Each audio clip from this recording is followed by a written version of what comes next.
This is the voltage across the diode, right? It is like conducting, then it's gonna turn off, right, and become 0. This is not, this is 0 volt. I'm using the same axis for current and voltage. That's why the 0 volt is here. Okay, so these are not like this. This is not this. This is not the axis for voltage, right? For current, it basically there's some current in the circuit, and then like let's say like we get reverse biased, so the diode has to turn off, right? So it basically starts like this, and at this point, let's say like at this point, it gets to this value of the current. It's just like a very small value. Okay, so this is basically the charge, the reverse recovery charge that has to be that the diode has to get rid of before it gets open, right? So this is what we call reverse recovery for diodes. Like it has some charge inside it that has to get rid of, because like basically conduction is movement of charges, right? As you decide to turn this diode off, like we have some charges still in the diode that we have to get rid of. It takes some time for the diode to get rid of them, so that's called reverse recovery of diode.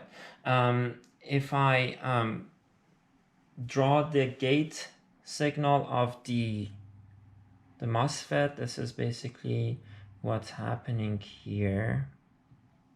Let me see this.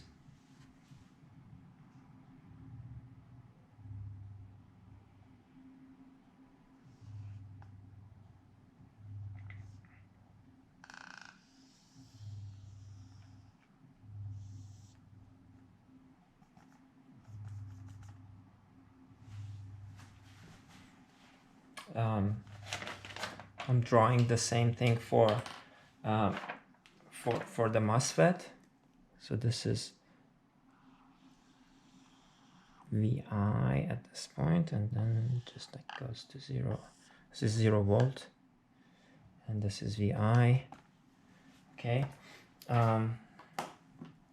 so this is basically the charge that when you reverse bias the diode, it has to be depleted from the diode, so like so that the diode can just turn on, just like there's no current anymore.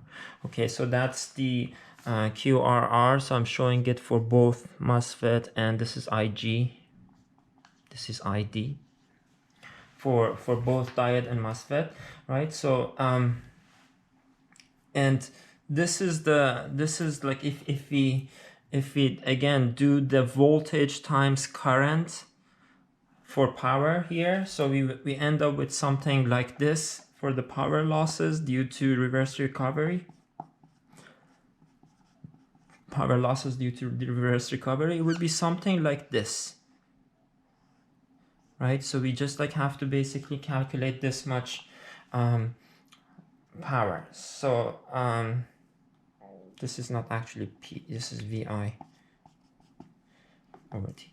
Okay, so this is basically what we have to calculate. If you multiply the voltage, this is voltage, this is current. If you multiply voltage by current, you would have some shape like this.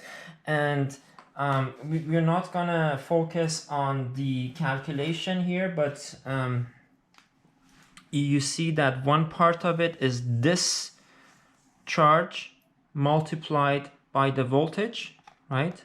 Multiplied by the time. So that's going to give us like part of the power loss due to recovery. We also have some losses when the voltage is changing from like whatever it is to 0. Okay, or like from this point to 0. So we have some losses due to this delay, and we have some losses due to this charge. So if you calculate the losses for reverse recovery, it's this time it's called T of reverse recovery. Okay, so that it's going to be calculated basically by multiplying VI, which is our input, like which is the voltage of the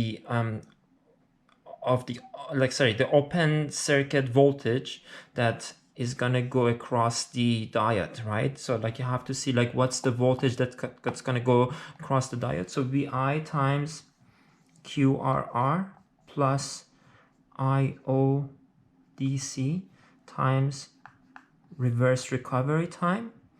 So this is in terms of energy, right? If you multiply it by 1 over T or F switching, that becomes power, right? So this is now the formula for reverse recovery power loss.